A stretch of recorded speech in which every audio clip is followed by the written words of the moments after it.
स्वागत है मित्रों, डॉक्टर टी श्री लक्ष्मी द्वारा संचालित यूट्यूब चैनल भारतीय उपन्यासों में नारी। भारत में अंग्रेजों के आगमन ने बड़ा परिवर्तन लाया। भारतीय स्त्रियों की जीवन पद्धति में बड़ा बदलाव आया। भारत में अंग्रेजों का शासन शुरू होते ही शिक्षा का माध्यम अंग्रेजी कर दिया गया। पूरे परिवार को शिक्षित बनाने के लिए नारी का शिक्षित होना जरूरी था। शिक्षित नारी में आत्मगौरव और स्वाभिमान के लक्षण पाए जाते हैं। समाज में वह अपना स्थान बनाकर अधिकारों को पाने के लिए लड़ती है। उस समय शिक्षित नारी अपने ऊपर लगाई गई रूढ़ियों, अनावश्यक बंधनों और कुप्रथाओं का समाज सुधारकों की मदद से तोड़ने लगी थी। वह अन्याय और अत्याचारों का विरोध करने लगी थी। राष्ट्र नेता एवं समाज सुधारकों के द्वारा दिखाए गए रास्ते पर चलकर ही नारी के व्यक्तित्व का विकास होने लगा। उसे परंपरागत गौरव प्राप्त हुआ।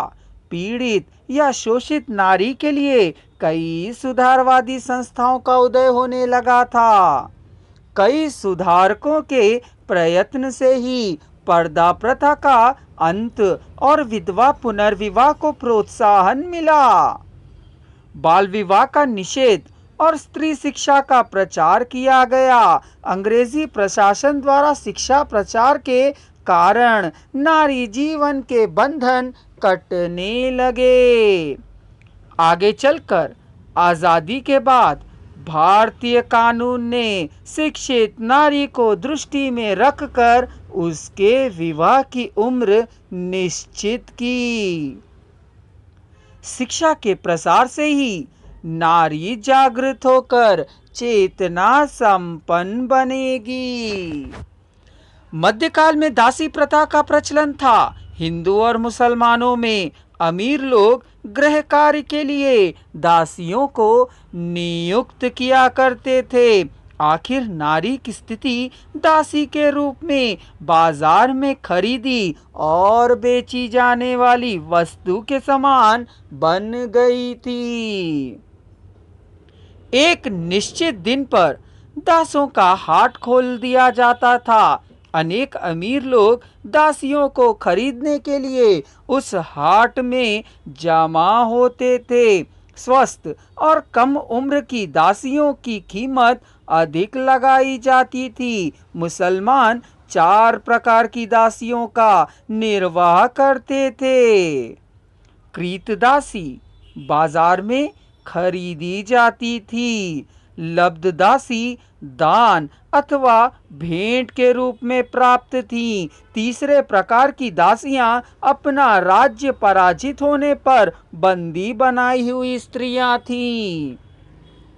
चौथे प्रकार की दासियां किसी हीन दशा में पड़कर अपने आप को किसी अमीर के हाथ बेची जाने वाली स्त्रियां थीं। इन दासियों में 2 प्रकार की श्रेणियां होती थीं। प्रथम प्रकार की श्रेणी घर का कामकाज करने वाली थीं। वे घर के छोटे बड़े समस्त काम किया करती थीं। उन्हें पग पग पर मालिक या मालकिन की फटकार खानी पड़ती थी। इनकी दशा बहुत दीन थी।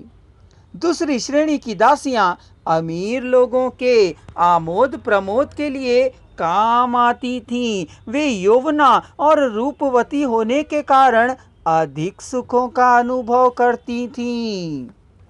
महाभारत काल में अज्ञातवास में द्रौपदी ने भी सैरंध्री के नाम पर रानी सुघेषणा के यहाँ दासी बनकर काम किया था।